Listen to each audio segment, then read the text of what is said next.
Dans certains milieux, quand on parle environnement et quand on évoque la question de la place des entreprises, on a l'impression que certains considèrent que les entreprises c'est le diable, que le secteur privé c'est la financiarisation de l'économie et c'est tout. Marie-Véronique Gauduchon, vous avez animé l'atelier mobilisation des entreprises et puis vous avez entendu la ministre, il faut créer des emplois. Tout à fait. Donc pourquoi cet atelier mobilisation des entreprises? Donc en introduction, c'est un petit rappel. Si on regarde par exemple les consommations d'énergie finale en Poitou-Charentes et qu'on fait la somme des consommations d'énergie de l'industrie, du transport de marchandises, du tertiaire privé, des déplacements professionnels qui sont liés au travail, et puis des déplacements qui sont liés au travail, pardon, et puis de l'agriculture, en fait, cette consommation d'énergie finale, ça représente 53% de la consommation d'énergie finale en Poitou-Charentes. Donc lancer une démarche TEPOS, territoire énergie positive, sans prendre en considération les consommations d'énergie des entreprises, c'est problématique. Et donc l'atelier s'est concentré sur comment mobiliser les entreprises avec 3 temps dans l'atelier. Un premier temps sur la vision, quelle vision partager avec les entreprises pour les engager dans la démarche. Un deuxième temps sur l'opérationnel, comment on s'y prend pour réussir à embarquer les entreprises dans une démarche territoire énergie positive.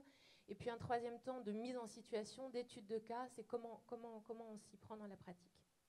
Sur la vision, je vais citer Joël Barker qui a écrit un livre, Le pouvoir de la vision, et qui dit « Une vision sans action n'est qu'un rêve, l'action sans vision ne fait que passer le temps, et une vision avec action peut changer le monde ».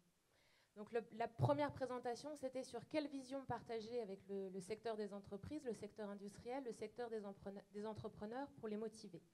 Donc là, on est parti sur la 3e révolution industrielle, auquel on a rajouté un volet agricole, puisque lorsqu'on est en territoire rural, le poids de l'agriculture est important. Et le volet agricole, c'était le mouvement pour une agriculture écologiquement intensive, avec dans les 3 volets, qu'ils soient industriels ou agricoles, le fait que la transition énergétique, la transition écologique, c'est de nouveaux métiers, de nouveaux emplois, de nouveaux marchés, de nouvelles énergies, des réseaux intelligents et puis le stockage. Donc quelque part de motiver les entreprises en leur proposant un avenir qui soit positif et qui soit créateur de richesses et d'emplois. Sur comment passer à l'action, on a souligné 3 points qui sont très très importants.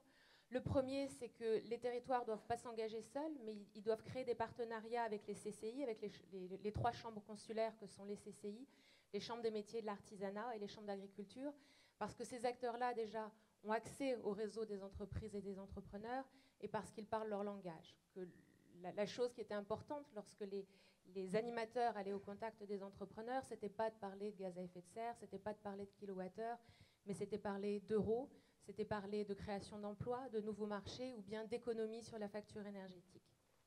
Et puis le 3e point qui est important sur toutes ces démarches qui visent à engager les entreprises et les entrepreneurs du territoire, c'était la pérennité, la visibilité, que ce soit la visibilité des mécanismes d'aide, la visibilité du prix de l'énergie, et là on en appelle aux hautes instances, et puis je dirais la pérennité des acteurs et des animateurs qui sont chargés d'animer ces réseaux-là. Donc là, on avait le programme énergie durable des entreprises de la Loire, EDL42, qui existe depuis 2006.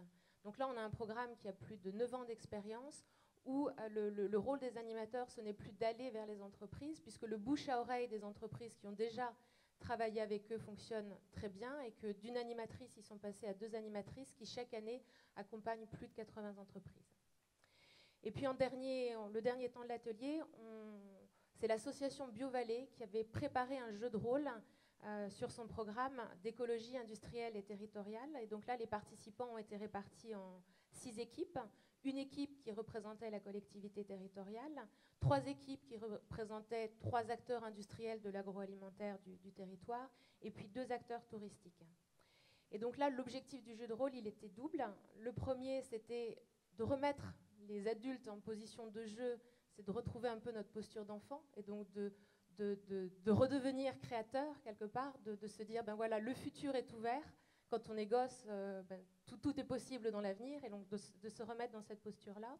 Et puis la deuxième partie, c'était, voilà, on a une phase créative, on imagine les synergies qui sont possibles avec les autres acteurs. Et la deuxième phase, c'est comment je négocie avec mes partenaires principe de réalité. Hein. Je rêve d'abord et puis après je passe à l'action et là je me confronte au réel, puisque on va dire, chaque équipe avait une feuille de route avec des objectifs, mais aussi un cadre qui lui permettait d'agir ou de ne pas agir. Et là, moi, je vais faire un petit rapport d'étonnement sur ce jeu. En fait, on a fait 2 fois le jeu dans la journée, donc 2 fois le même cadre initial, 2 fois les mêmes conditions initiales. Et avec ces mêmes conditions initiales, mais des équipes et des participants différents, on est parti dans deux directions et 2 dynamiques très, très différentes.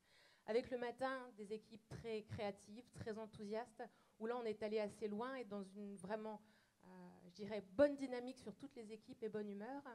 Et puis, dans l'après-midi, on avait quelques personnes, des sachants, qui avaient déjà beaucoup expérimenté et qui avaient déjà essuyé beaucoup d'échecs, et puis qui quelque part ont un peu freiné la dynamique du jeu, parce qu'ils ont refusé de se mettre dans cette posture d'enfant et de se dire tout est possible. Et donc, aux propositions qui étaient faites par des individus peut-être plus jeunes, plus créatifs, des sachants disaient mais non, ça c'est pas possible. Et moi je vais conclure mon intervention un petit peu sur le modèle de Philippe tout à l'heure, en citant Mark Twain. Ils l'ont fait parce qu'ils ne savaient pas que c'était impossible.